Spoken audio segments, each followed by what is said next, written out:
Today we're going to go over another lung expansion therapy. So we're going to go over the IPPB, which is intermittent positive pressure breathing. You can read about this in White's Equipment Theory book on pages 181 through 189. So IPPB today really only benefits a smaller group of our patients, and those patients are at Craig. We still spend time on it because it's a good introduction to your first ventilator, but more simplistic than intro to mechanical ventilation. And they don't make these anymore. So we have a little history here. It was invented in 1947 by Forrest Bird. And for those of you that are going to do sputum bowl, they like to ask history questions. So if you're into sputum bowl and you want to look more into it, they'll ask you about who invented it, indications, contraindications, and then the FiO2 port and it being open and closed. So you can go back through and read this if you're interested. Here's some further history. So with IPPB, it should not totally be condemned or universally applied. This is going to be something that's on a case-by-case basis. So it still may have a place for those patients who are in impending respiratory failure, who are too weak to take larger breaths on their own.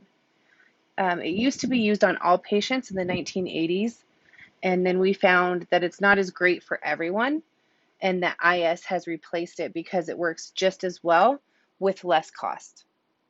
So intermittent positive pressure ventilation or breathing. It's used for atelectasis or the need for lung expansion. Remember, we talked about the IS, so if patients are less than 10 mLs per kilogram on their IS of inspiratory capacity, then we could switch to IPPB if it is available. If they're unable to coordinate the IS or they're unable to follow instructions, we could also use the IPPB. We use it for mucus clearance because it'll open up those alveoli. We can use it for short-term ventilatory support as backup vents. It can also have medication delivered through the IPPB.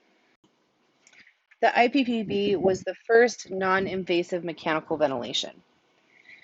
And you could use this instead of EasyPAP if a patient cannot tolerate that constant pressure that is delivered during EasyPAP, and it will only provide pressure on inspiration. They are still around. Sometimes they're hidden in the back closet, but they're primarily only used on patients with neuromuscular disease or patients who are predisposed to atelectasis and may have weak ventilatory muscles, or like I said, they can't coordinate with the IS, or if they have a pneumonia. So besides neuromuscular patients, we can also use it for spinal cord injury patients.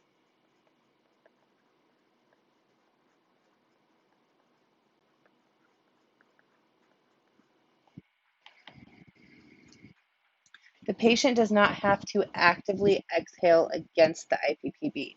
So that's the difference between EasyPAP and IPPB. When they are inhaling on inspiration, the IPPB will deliver that flow and that pressure to them, but once they exhale, that pressure is gone.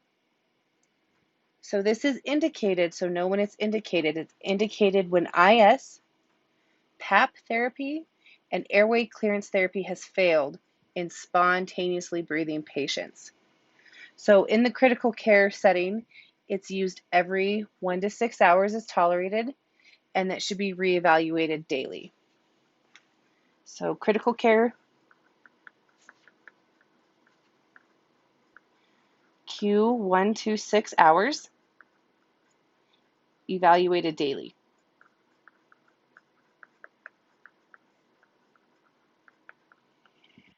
And then in our general care setting,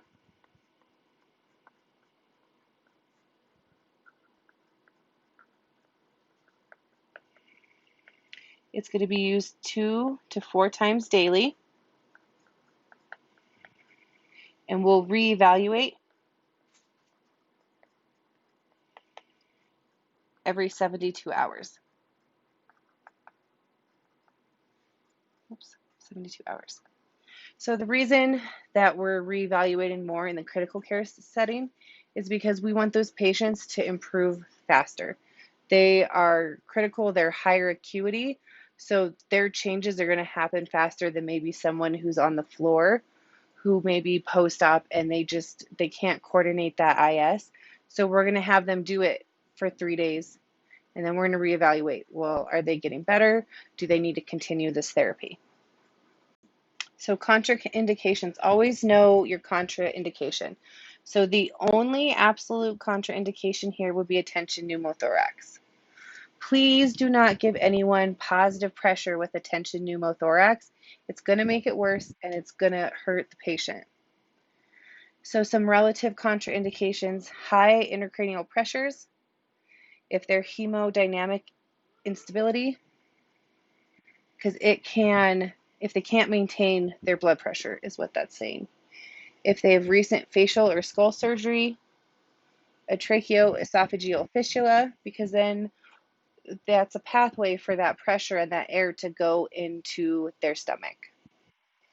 If they've had recent esophageal surgery, if they have active hemoptysis, if they have nausea or air swallowing. So if a patient is air swallowing, what might you see in that patient? So that patient may have a distended belly. So here we have a graphic of a spontaneous breath. So when we breathe spontaneously, we initiate a breath with our diaphragm and we generate a negative pressure with our chest cavity. As a result, we will start taking air in. Once we get down here, we'll take air in. And as we take in the air, our pressure in our lungs become more positive. So this upslope here is our lungs filling with air.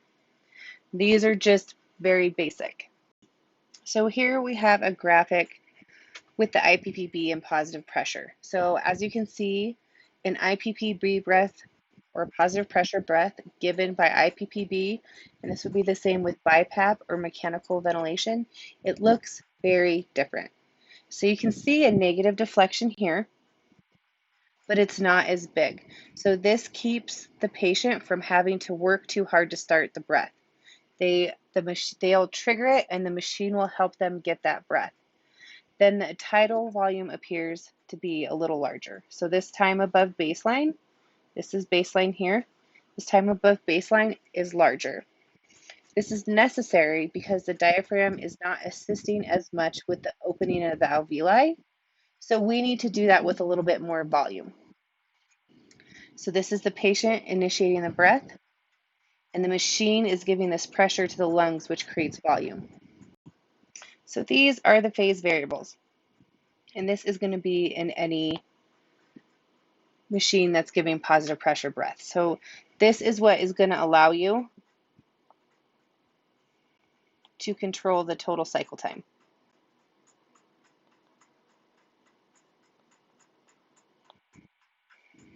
So trigger, that's what's starting the inspiration. So this is trigger. The cycle is what's going to end inspiration, which is here. And the limit is going to limit the pressure. So this is the limit. Label these here for you.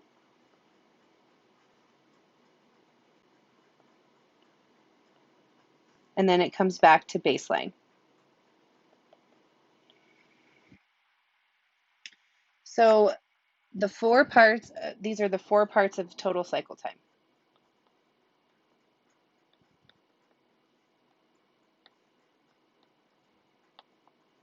So an easy way to remember this is TLC, bro. So you have trigger, limit, cycle, baseline. So just switch these 2 around. So total cycle time is the entire part of the breath. It's how long do I have to inhale and exhale. With any form of mechanical ventilation, we need to be able to control these parts of the breath. So you have baseline, and then you have the trigger here. And then you come up, and this is inspiration.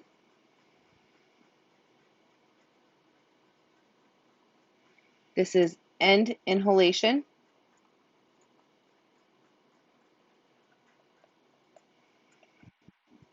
As you come down, you have exhalation. And then you go back to baseline. So T, L, C, bro. So we can control all of these on our machine. So CPAP, we are just controlling baseline and we're manipulating it. EasyPAP is the same thing. We're controlling the baseline pressure.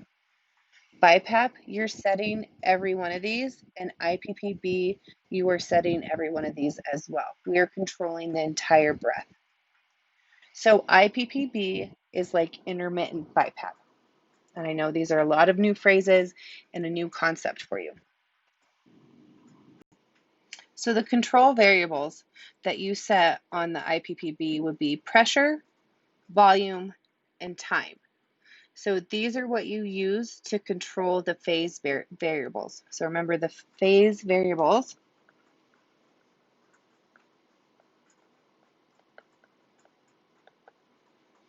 are the TLC. There are all of the ways in theory that we can control each part of the total cycle time. Some parts of the total cycle time have more options to control and manipulate than others. So IPPB is patient triggered. So it's patient triggered. That means they're going to start their own breath. It is pressure and time limited. So that's as, let's draw a little. So the patient is going to decide when they want to trigger a breath. Now, we are going to control the limit. So remember, the limit's how much pressure. We're going to control it with pressure and time. And then it cycles the breath off into exhalation by pressure or flow. So it's pressure or flow cycled. The trigger is set with a pressure, flow, volume, or time. I just want you guys to get used to hearing this so that you have these keywords and phrases that you have heard before when we get into BiPAP, and then eventually when you get into mechanical ventilation. So some benefits of the IPPB: they can deliver big breaths, and that is going to be the reason that it is good for lung expansion therapy, that we can open up those alveoli. It can be used via mouthpiece or mask. So if you have a patient who is really lethargic and maybe can't have a tight seal around that mouthpiece because we don't want any leaks, we can hold an ambu bag mask over their face so that they can still get that pressure. You can deliver this via a trach. So know that you can deliver this via a trach. It can have medication delivery as well. And with mucus plugging, it's gonna force them to take these big breaths. So if they're able to, you're gonna want to instruct them to cough afterwards. Have a yank hour with you so that if they cough something up but they can't quite get it all the way out, you can suction their mouth for them. And you never want to leave a patient alone on the IPPB, especially if they have a trach, because if they're able to take big breaths in, if for something happens or for some reason they are not able to cycle the machine off or the machine malfunctions and they just keep getting these big breaths, then you can cause barotrauma. So some hazards that are associated with IPPB is airway resistance. We want to humidify and hydrate our patients because secretions can cause increased airway resistance. So airway resistance is an increase in flow, an increase in turbulent flow. So normal airway resistance in a non-intubated patient is 0.6 to 2.4 centimeters of water pressure per liter per second. On an intubated patient, a normal airway resistance would be equal to or less than 5 centimeters of water pressure per liter per second. Bronchospasm is another hazard, especially without humidity. This is why we often want to do it with the neb. Pain, because these patients were expanding their chests, we're making their lungs stretch out, so it can be uncomfortable and increase pain. Hemoptysis, so if they're having hemoptysis, we need to lay off the treatments, maybe decrease how often they are given if it is happening a lot. We're worried about decreased cardiac output, so I like to call it the squishy squish. It's how my instructor explained it to us. So if you look at where the heart is placed and you're adding all these pressure to the lungs and those lungs expand, it's going to squish the heart. So the heart's not expanding to get all that blood volume out of the heart. So hyperventilation, if your patient is triggering it, excuse me, if your patient is triggering the IPPB to give a breath and they are triggering it too fast, we need to have them coach them to slow down because they're getting bigger breaths, so they're opening up their lungs. So they may, if they're a neuromuscular patient, they may be used to having a higher respiratory rate normally because they have those shallow breaths. Now, if we're giving them a larger breath and they're still doing that same respiratory rate, they could hyperventilate. So we want to encourage them to slow down and take bigger, slower breaths. And if they say that they are getting dizzy, then we want to stop and let them recover, give them a couple minutes, and then try again. Hypoxemia, that's something that would also happen with squishy squish because of that pressure on the heart. If it's squeezing too much on that heart and they have a decreased cardiac output and stroke volume, then those red blood cells aren't getting to the tissues and it can cause hypoxemia. So if you are administering this, make sure that you look up the CPGs, clinical practical guidelines. Is the IPPB working? So we're going to look at tidal volume, and we can measure this via PFT at the bedside or rate spirometer, or we can have them try an IS, and if they are hitting 10 ml per kilogram of ideal body weight, they're okay to get off of the IPPB. We're going to look at peak flows. Is their peak flow improving? We're going to look at the chest x-ray. So what will we be looking for on the chest x-ray?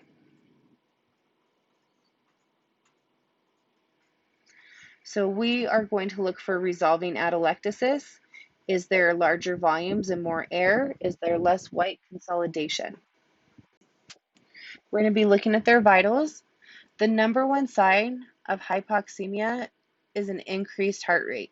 So we're going to trend it. We're going to look at their trends. Have they been able to maintain their saturation? How has their heart rate been looking? We're also going to look at ABGs as well. Their breath sounds and their cough, always. RTs, we should always have our stethoscopes on us, and we should always be listening to breath sounds. This is what we do. We're going to see, are they able to produce a big cough on their own and get stuff up and out? Do their breath sounds sound clear, or do they still have fine inspiratory crackles? It's always important to listen to your patients every time. And we're also going to look at vital capacity. Should we monitor? Yes, we should always monitor. We should always be paying attention to our patient while they're doing any sort of treatment. So we are going to look at their respiratory rate and their volumes. We're going to do a post-assessment to compare it to the pre-assessment, bedside PFTs, and we're going to keep up chest x-rays every day, every other day, and we're going to compare them. So we have a 38-year-old man who was admitted to the hospital from a rehab center with a diagnosis of pneumonia. He is a quad with a permanent brain injury as a result of an MVA. So if you don't know, MVA stands for motor vehicle accident. He has a tracheostomy in place, but does not need mechanical ventilation. So here is his current evaluation. His temperature is 103 degrees Fahrenheit. His respiratory rate is 28 breaths per minute. His heart rate is 100 beats per minute. And his SpO2 is 93%. What other questions do you have, or what else would you like to assess? So I'll give you a minute to think of some.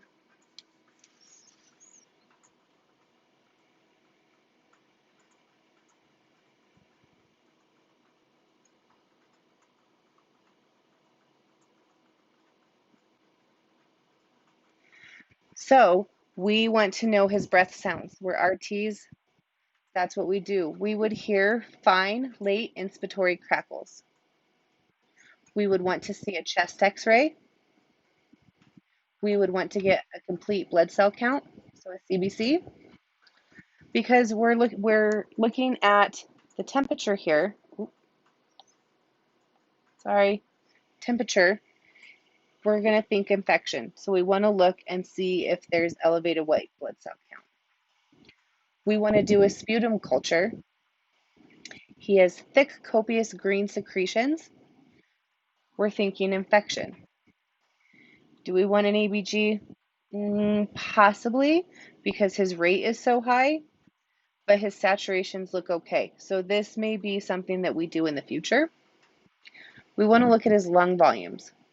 So we want to look at his vital capacity due to his neuromuscular condition. So if his vital capacity, and we do it as less than 10 mLs per kg, we're going to do IPPB. If it's greater than 10 mLs per kg, we want to do IS. So he has a trach. Does he have humidity? We want to make sure he has on humidity, especially because he has those thick, copious green secretions. And we want to assess his cough. Can he cough on his own to get his secretions out of his lungs? Or will he only cough when he's stimulated? So what should we do? So we should start broad spectrum antibiotics, because that culture we haven't done the sensitivity for antibiotics yet. We want to suction if indicated. So if he had coarse crackles or he kept trying to stimulate a cough, a lot of chronic trach patients will tell you if they need to be suctioned because they can feel like they need to be suctioned.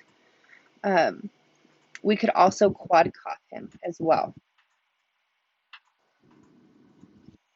The mechanical insufflator, exsufflator cough assist would be a good idea. And then we'd want to do IPPB with albuterol, or IS if he can perform it. So we went over some of these questions on the last slide. So this is just saying what type of humidification was the previous patient on. He's on 30% heated trach collar. We asked what would his secretions look like. They're thick, copious, and green. How effective is his cough? Now remember, he's a quad, so he can only cough when stimulated. And then what are his breath sounds? Fine, late, inspiratory, crackles, bibasilar. So think, what should we do for this patient? So our plan for our patient, antibiotics. We talked about that in broad spectrum because that culture and sensitivity is still out. So yes, antibiotics, but what's our respiratory plan? We need to ask, can he perform IS? He has a trach, so he's not going to be performing IS. What device could we use for this patient? We could use IPPB. What else could we give for those thick, nasty secretions? We could do medication in line with the IPPB and give some hypertonic saline to help thin the secretions and humidify and help get those up and out, or we could give a mucolytic. So how the IPPB operates is it's pneumatically powered, so it needs a gas source. Because it doesn't run on electricity, that makes it good for emergent situations. So it's pressure cycled / limited. So remember, this is the limit. This blue line's the limit, and this would be the cycle. So pressure will only be delivered to a set point, and then it will cycle and trigger the breath to go into exhalation. So pressure is also set to trigger the breath. It's just a backup, but time can also trigger. So by setting a respiratory rate, that is how time is going to trigger a breath. So this is by setting a rate. Now the patient can cycle the IPPB so that it ends the breath. So on exhalation, inspiration, they breathe in, they hit that pressure limit that we set, and then as they exhale, the breath will be triggered to exhalation. So there are two models of the IPPB. In both models, you can set sensitivity. So that's how easy it is for the patient to trigger the machine to start giving them a breath. You can adjust your flow. You can adjust your expiratory time. And this is for apneic patients. You don't need to know for this class. I just want you to know that you can set it. And then pressure control. So depending on the pressure is going to equal the size of the breath. So pressure equals size of breath.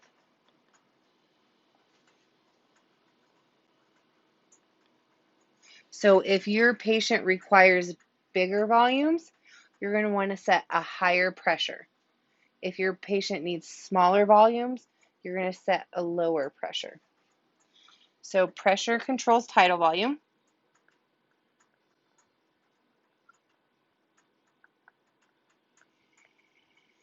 Flow equals how fast they get the breath.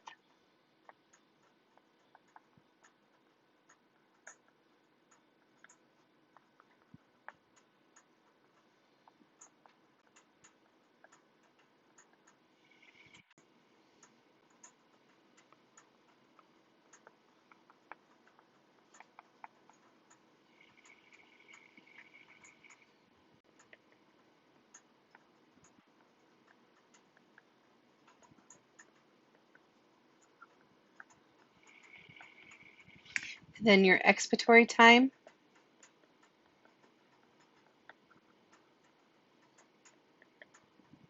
is what gives you your respiratory rate. So sensitivity, remember that's the control of the initiation of inhalation. So that's what starts the breath. That's what we want to trigger. So right here, trigger would be sensitivity, and it's pressure on IPPB. So we're going to set a pressure trigger.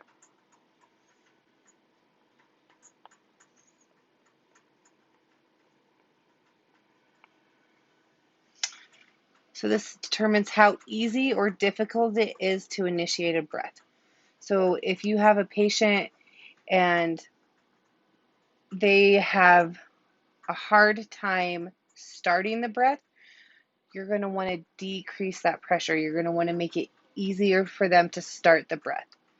If you find that the patient just keeps, it's called auto triggering, so it starts triggering before the patient wants it to start, they are able to pull and change that pressure easier, then you're going to want to increase that pressure, make it a little harder for them so it doesn't just keep starting over and over before the patient needs the breath. So it's a negative pressure on the IPPB. So typically we'll start this at -1 to -2 centimeters of water pressure. So the closer to zero,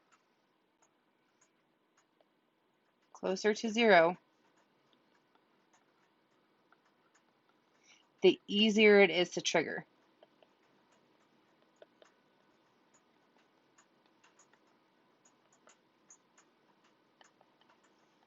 So if you have a patient and let's say they're on -1 centimeter of water pressure, and you find that it starts auto-cycling, or those breaths start before the patient needs them, or the patient doesn't realize they're auto-triggering, you're going to want to take it to -2 centimeters of water pressure. If they're on -2 centimeters of water pressure and they're having a hard time initiating that breath, then you want to adjust it to -1 centimeters of water pressure. So for apneic patients, some bird models have a time or pressure trigger control.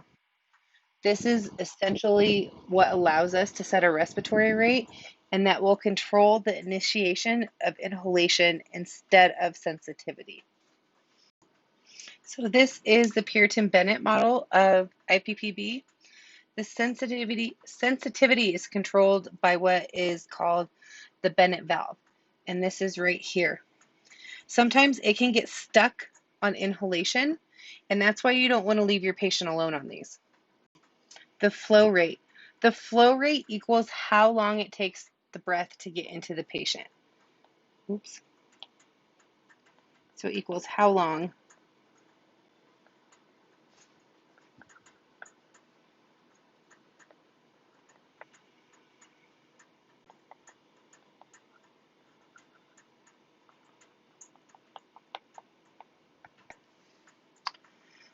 So I don't want you guys to focus on where the features are on the machine. I want you to focus on what flow rate means. So this is determining how fast that pressure we're setting for the volumes is going into the patient's lungs. So the peak flow of the bird maxes out at 80 liters per minute. That's the fastest we can deliver the patient's breath. So you want to start lower, so slower. So we want long and slow inhalation so that we have more time for the lungs to open and expand, because we're using this as lung expansion therapy, not only a ventilator. When you think of flow, you can picture filling up a bucket with water. So if you start with a lower flow and water's just coming out at a slower speed, that flow of that water, it's going to take longer for the bucket to fill up than putting it on full blast. So if you have one person standing there with a bucket, the same size buckets, the same type of garden hose, and you fill one up and you barely turn the spigot on, it's going to take longer. If you turn that water source all the way up, that bucket is going to fill faster. So a lower flow and slower filling in the lungs will give us more time for the breath. Therefore, we're increasing I time. So if we're increasing I time, we're decreasing expiratory time. If we increase the flow and we have a high flow, it's going to fill faster. So we're going to decrease the I time and increase the E time. When you have a patient that is awake, flow will dictate when the breath will end for the patient. So do you want a longer inhalation? Decrease the flow and push the breath in at a slower rate. If you want a shorter inhalation and a longer exhalation, you want to increase the flow, and that will deliver the breath faster. On the IPPB, when we are working with pressure, your chosen flow rate can have a slight effect on the tidal volume. So the expiratory timer essentially equals the respiratory rate. It's only used when the patient is apneic and you have to set a rate. You won't see this on the boards. I just want you guys to have an understanding of what each setting is. So this is pressure controlled, and we will set the pressure, and it'll hold pressure during the patient's breath, that pressure that we set. This is what cycles the breath on IPPB. And if you increase pressure, it typically yields an increase in volume to the patient. We want to start with 10, but a max of 15. So other factors that we look at related to lung mechanics with pressure would be compliance and resistance. So if our patient has a really compliant lungs, they'll be able to take that pressure that is given to the lungs without causing trauma. And flow. Flow increases airway resistance. Air mix controlled. It's called air dilution on the Puritan-Bennett. So what it does, it's an air entrainment device in the machine. So it's a Venturi device. And that will help entrain air to help lower FiO2, because if we're plugged in to an oxygen gas source on the wall, we want to be able to control the FiO2 that we're delivering to the patient. And that is what this feature does, is it entrains room air into it so that we can dial in the FiO2 that we desire. Rate control. So this is how we're setting a respiratory rate. It's only on the Puritan Bennett, and it's set for apneic patients, and it's not typically used for therapy purposes when we're doing lung expansion therapy. So if we're doing a treatment for lung expansion therapy and delivering a medication, we want to turn it off. So it's only for patients who are not spontaneously breathing. And you do not need to know any more than this. So negative pressure control is only on the Puritan Bennett. It used to only be used with neonates when it was operating as a ventilator. We don't do this anymore. You can keep it turned off. Do not use it. I just want you guys to be aware in your readings that if you see this, we don't use it and you don't need to know it. So let's talk more about I to E ratios. So this is a concept that you need to start understanding for IPPB, BiPAP, and Intro to Mechanical Ventilation.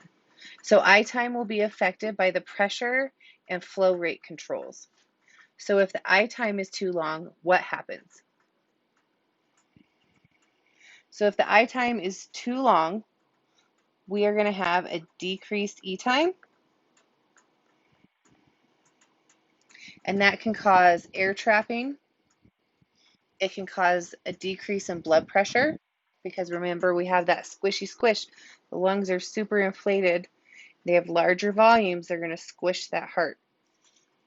The patient can become dizzy, hypoxic, and we're creating more dead space. If the I time is too short, what happens? So if the I time is too short, flow will be going into the patient faster. This increase in flow can increase turbulence in the airway and increase in pressure, so that's creating more resistance. It can also result in a decrease in tidal volume delivered to the patient. It can cause air swallowing if the flow is going too fast, and it can cause asynchrony or fighting the machine. The patient won't feel comfortable with the time to inhale, and it's going to make for a harder treatment. So we can put nebulizers in line with the IPPB. So for the Bird, which is the green machine, it only nebulizes on inhalation. Therefore, the treatments will take longer. On the Puritan Bennett, it nebulizes on both inhalation and exhalation, or inhalation only. So you can control the neb with the flow. So some troubleshooting. So if the machine cycles prematurely, so what that means is the breath is ending faster than it should. You'll want to decrease the flow. By decreasing the flow, the breath will be given to the patient slower, which will increase the I time. We need to check for obstructions like the tongue. If the machine senses too much resistance, it will reach that max pressure, the limit, faster, and it will end the breath. So it's a safety thing, because we don't want to cause trauma to the patient's lungs.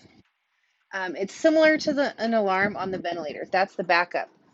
That's what's saying, okay, we don't want to hurt our patients, so I'm just going to drop the breath because I've hit that pressure. So if the machine cycles on and off rapidly, so that's what we talked about with auto cycling and the sensitivity. So we want to try and decrease the sensitivity, so we want to make it a bigger number. If it's too sensitive, one tiny dip or fluctuation in pressure may be enough for the machine to want to end a breath and start a new one. So we can cause the patients to hyperventilate. So you want it sensitive enough so the patient doesn't have to work really hard to start a breath, but not too sensitive that the machine goes crazy. So a key tip for IPPB and lung expansion is coaching. So patients' discomfort level with the machine may cause them to fluctuate their breathing, and this may confuse the machine. So it's our jobs as RTs to coach them on how they should properly do the IPPB. So when you're coaching them, you want to have a nice, sustained, but slow inhalation, much like the IS, and same with exhalation without occluding the circuit. We want to check for obstruction, so we want to make sure that their tongue is out of the way and that they keep their throat open. And then we want to make sure rate control is turned off on the Puritan Bennett. If their eye time is too long, how would you know it's too long? So you would look for signs of poor perfusion, low blood pressure or dizziness, or if the machine is constantly trying to force inhalation. If eye time is too long, we should look for leaks. We need a closed system for a breath to end. It won't hit the limit, so it'll keep trying to hit that limit. So we want to make sure there's no leaks. The things that can cause a breath to end is reaching a max pressure and flow. If there's a leak, the machine can't reach that maximum number and keeps trying to fill the entire room with that pressure. So we need to look for leaks. If there's no leak and we've increased the flow, we can decrease the pressure. It won't take as long to fill the lungs, but it will also decrease tidal volume. So that's something that you need to remember. And you can also coach the patient to wait longer in between breaths. And then if you're using the Puritan Bennett, you can clean the Bennett valve. On the Puritan Bennett, you can use a terminal flow to help aid a breath when you know that there's a leak present. You don't need to know, this won't be on your test and it's not going to be on your boards. I just want you to know that there's a difference between the Bird IPPB and the Puritan Bennett IPPB. So if your patient is on IPPB and it fails to cycle off, and it's going to be a leak. It's going to try and fill the room with all that pressure to hit that limit. So it can become as the same thing as too long of an eye time. So if you're looking at the pressure manometer and it shows a high negative pressure, the patient is trying too hard to initiate the breath. So this here is the pressure manometer. So you want to increase the sensitivity. So bring the number closer to 0. Closer to 0 is going to make it easier for the patient to trigger a breath. If the pressure manometer hesitates to prior to initiation of inhalation, you're going to want to increase that flow because that means the patient is air hungry. If your patient states that they're getting dizzy or lightheaded, you want to coach them to slow down their respiratory rate. They may be hyperventilating. You want to look and make sure they're not air trapping. They may have cardiac output being decreased because of that squishy squish. And you'll want to make changes on the IPPB machine to extend that E time. So you should stop the treatment until their symptoms are gone, adjust the Bird or the Puritan Bennett as needed, and then coach them to do slow breaths. So this is only on the Puritan Bennett. There's 2 pressure manometers instead of 1. The one on the right would be the pressure that's inside the machine, and the left is the one on the patient circuit. So if you're looking at that left manometer and you see that there's a high negative pressure, then you're going to want to increase that sensitivity. So what should we do as RTs? We should coach the patient step by step, explain how the machine works, inform them a small inhalation should start the breath, and they should allow the machine to fill their lungs. They should feel a little stretch, and then when the lungs are full, gently exhale back into the circuit. So an adequate treatment should take about 10 to 15 minutes. If your patient needs to take breaks, that is fine. You need to watch for signs of fatigue and watch for signs of hyperventilation. Never leave your patient unattended. You should be fired for this. So this PowerPoint was put together with a former instructor of mine who worked at Craig Hospital, and they still use the IPPB there. And they would be fired if they left a patient unattended with the IPPB on the patient. So unfortunately, we're not going to be able to breathe on the IPPB.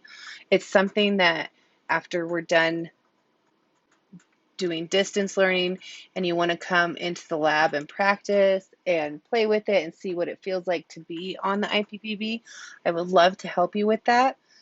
For right now, you won't be checked off on this, but I want you to get these basic concepts and start hearing the vocabulary, because this is going to lay the foundation for mechanical ventilation.